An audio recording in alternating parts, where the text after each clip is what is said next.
ఇవి పాలు, ఎనుము పాలు, గేదె పాలు. మాకు పల్లె నుంచి వచ్చి ఇక్కడ ఒక అబ్బాయి పోస్తాడండి. బాగుంటాయి, వెన్న కూడా బాగా వస్తుంది. ఈ గేదె పాలు స్వచ్ఛమైన గేదె పాలు. ఆ పాలల్లో తీసిన వెన్న ఇది. రోజు పాలు కాగి ఫ్రిడ్జ్లో పెట్టేస్తే పైన వెన్న వస్తుంది కదా, తీసేస్తాను. ఇదో ఇలా వేసి పెడతా డబ్బాలో. పాలు కాంచి ఫ్రిడ్జ్లో పెట్టేస్తే చూడండి ఇలా వస్తుంది అంతా వెన్న,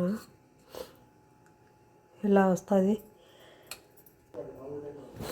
కాంచి అంతా ఇట్లా తీసి ఇట్లా వేసేసుకుంటే ఉందండి, ఇలా వేసేసి పెట్టుకోవాలండి.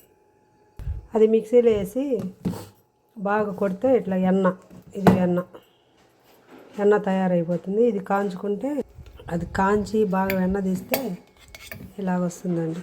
కలర్ చూడండి ఎలా ఉందో. వెన్న కూడా నెయ్యి కూడా చూడండి ఎలా ఉందో.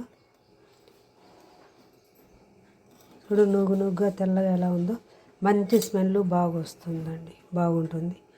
పాలు వేయించుకునే వాళ్ళందరూ ఇలా ట్రై చేయండి. ఇంట్లోనే నెయ్యి చేసుకోండి, బాగుంటుంది.